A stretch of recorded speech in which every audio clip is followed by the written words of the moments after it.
going to be a very, very exciting day, man, because the guest that I'm talking to, the first one I'm going to talk to, man, this guy, his stage name or showbiz name is Louis Wonder, but he's doing amazing things. This guy is single-handedly taking care of over 200 children, man. And he himself was once a street boy, you know. He grew up in the streets. Now he's handling feeding, clothing them 200 children and more. Later on, when he comes, I'll get to introduce another guest that we have. It's called Frank Lane, but it's not his turn yet. Right now, put your hands together. Let's welcome Louis Wonder. There you go, there you go, there you go, there you go. All right. All right, Louis, welcome to the show, man. Yeah, well, thank you. It's good. Oh, you're fine. Just be comfortable. You cool? Yeah, I'm Yeah, just chill, man. Everything cool? Yeah, everything is good. Wow. Well, welcome to the show. Yeah, thank you for inviting me to this special program. My pleasure, my pleasure. It was one gentleman that hinted me, you know, and he just talked to me about you and said you have a place, Otubluhun, in Jamestown. In Jamestown, and you have a school for kids, about 200. Yes, yes. Yeah, I have this project called Universal Wonderful Street Academy. Universal Wonderful Street Academy. Yeah, that's what he said. Yeah. It's the truth. and you have 200 children. Let me go back a little bit. You yourself, you said you grew up in the streets. You had some street experience. What exactly? Tell me a little bit about those days. Yeah, I'll be honest. You know, especially God didn't create the word in this thing difference, but because of the system in all over the world, we have the first class, we have the second class, we have the last class. So I will not say that I was coming from the last class, but I was in the middle part, the middle part, you know. And it was when we were growing up, we were two brothers and also three sisters that I have, and it was very difficult for my mother because my mother have to take care of all of us. And it was Where was your dad? My dad was, you know, kind of traveling, moving around, so all the burden was on my mother. Mom. Okay. So at the age of 8 years, you know, I was a little boy, and how I see things going on with my mother, it was tricking me because my mother have to be taking care of all of us. So I decided to just go on the street, you know, to do my own thing, to find my own way, you know, and also not only that, I always knew that because when I'm at home, my mother always let me know that without education, you cannot do anything in life. So for the school, you know, my mother has been supporting, but I was living on the street and I was still going to school at the same time, you know, and I was also doing this thing. I was learning how to make African drums. When you were on the street? Yeah, I was on the street, and so I was a little bit in the art center, you know, learning. Learning. And who was teaching you? Friends or some of the... Originally, I would say, you know, I learned from so many people. If I want to mention names, I cannot finish. You know, and so... But you go to the art center, and then just join them and learn? Yeah, join. So after school, I come and build drums, you know, help people to do drums, and I learn as well, you know, and a little bit money that I make, I used to take care of myself. So a little by little, you know, I was also playing at the same time, playing drum at the same time, doing music. Also through that, I could able to get a chance to also join experience groups like this in Pan-African Orchestra, you know, and also I able to have Niyate was also the national. He was also one of my mentor. He was also one of my teacher, and so. It was really things. So it was basically self-taught. Yeah.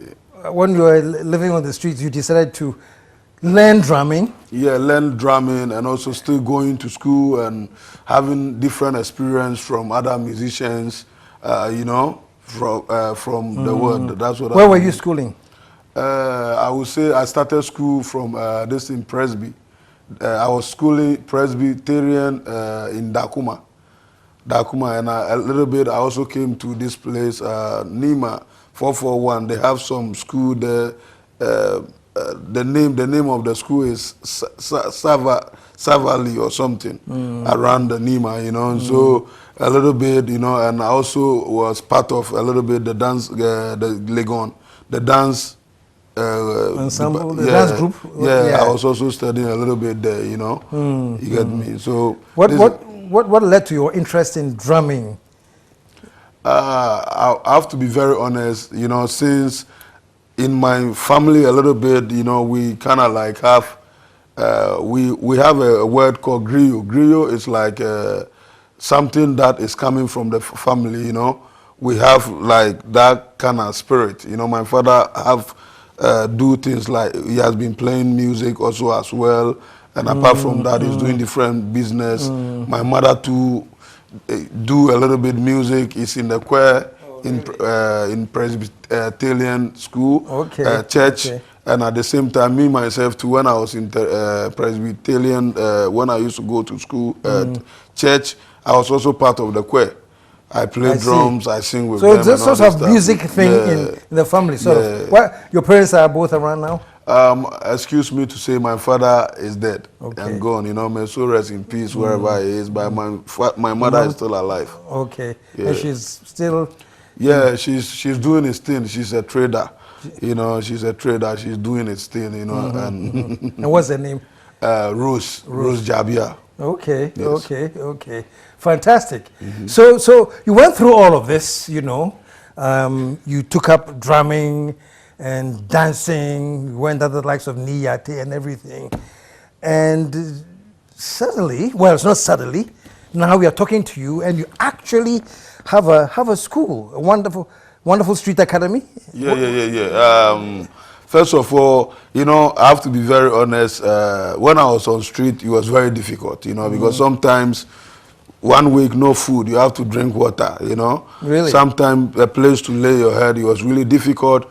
But that couldn't discourage me. I was more stronger and stronger. And when I'm able to have also opportunity, I feel like, you know, it's very, very important that I don't see any street children living like me, because it was very difficult for me, you know. So you are trying to give back to the society. Yeah, I'm giving back to the society. Letting the children not go through the hustle that you went through. Yeah. That's what I'm trying to do. And yeah, that's what I'm doing. So I also, when I got a little bit of opportunity, I was also volunteering in other projects. Like I was working with autism children for over, in Circle, you know, over 3 years, just sacrificing my life and making shows, raising money to support the project. I was not getting no money. And I also serve another project in Art Center called the Street Academy. So I work a little bit with them for some time. And originally when I started my project, I have to work for 2 years before officially I register it. So officially now the project is 8 years. It's 8 years now. Wow. In total. And in my project I start with food, because I know the most difficult thing on the street is to get some food to eat. And so this is how I start. Me, myself, I was cooking, also teaching myself, doing the drumming and dancing, doing everything. And so I started small, and at the end of the day, you know, I was traveling around to able to do concert and all this stuff. I was trying to plant it in different countries in the world, you know. And so through that, I also get a partner who was in Spain. We registered a project there, small, you know. So every time I go there, do concert, we raise money to come and you put in invest in the school. And after that, I also able to get more chances to see different countries. And I was in Germany. By the grace of God, we've also registered a project in Germany right now that I'm talking. And we've been, through that also, when I travel around, I make sure that I teach our African drumming and dancing and all this stuff, just to raise money to come and support the project. I see. And also by people volunteering, I talk to people about Ghana, so that people can also, they can come travel and have an exchange program. You know, learn about Ghana culture and also share their talents with the children as well. Wow. So I would say I have a lot of people all over the world Backing you. coming to the project to teach. Like I have a friend also, he's a pilot who is also in US, you know. So he also comes, like he bring his driving, I think he's a pilot in Delta Airline. So once in a while he brings his crew also to come and teach the children, Wow. Wow. you know, how to write the scripts and also how to fly a plane and all this stuff. So I've been, like a lot of people have been coming. So great. So you have 200, about 200 or more? Yeah, I have. I would say it's more. But originally in the school, we have 200 children that I'm feeding them. How did you start? How many did you start with? How did it grow to 200? Yeah, you know, through also like I started with 100 children, but through also the children already know me through the experience, places that I've worked. They already know me and they know the good work I'm doing. So I started with 100 like that, small, you know, and now first my budget's supposed to be 100, but there are more children coming. Yeah. If I have to even keep more children, I would say I can maybe, if I have to take everybody, I can take more than 600, but my budget is not enough of that. So I try, you know, to be on my limit. And so it's 200 that we have in the school. We don't take any money from nobody. You know, before you come to the school, you have to register. The most important that we need is passport picture.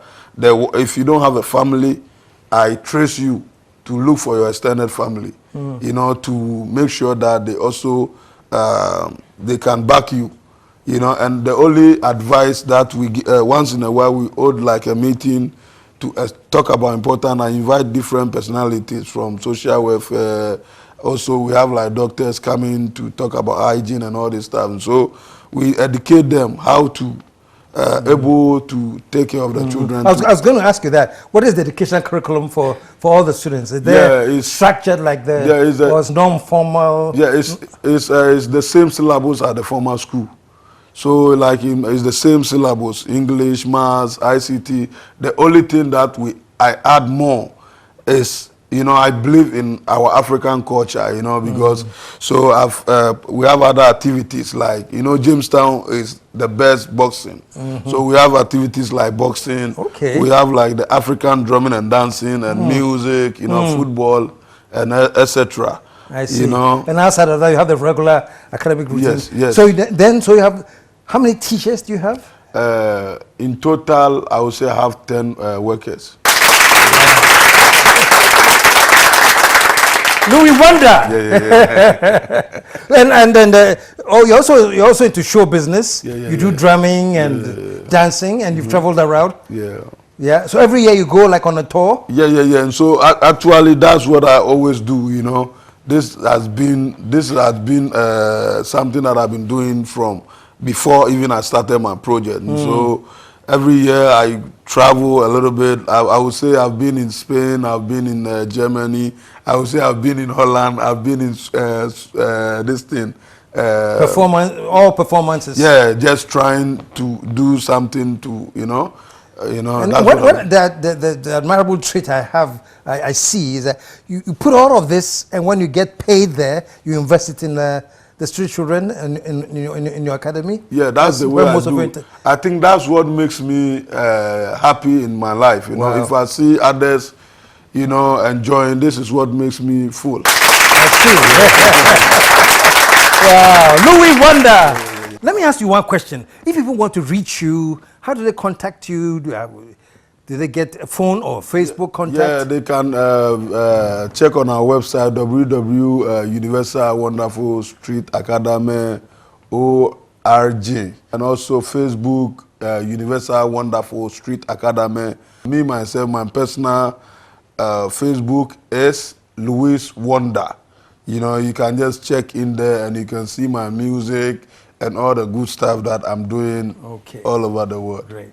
And then the addresses are on your screen right now, so take a note of that and then see more of Louis Wonder on Facebook. You've done well, man. You've done well. I mean, it's people like you that will make the country move, you know.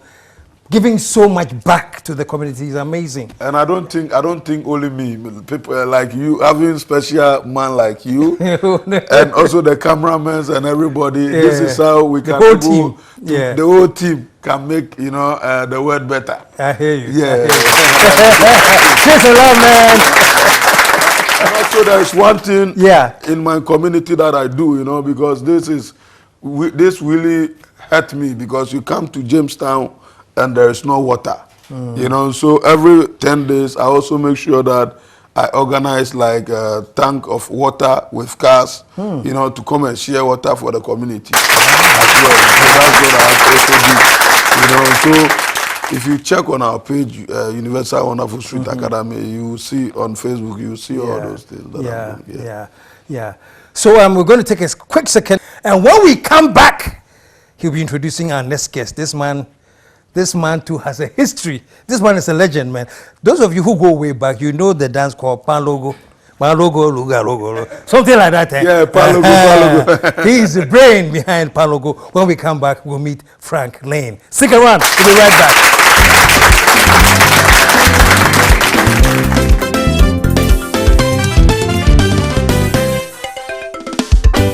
The KSM Show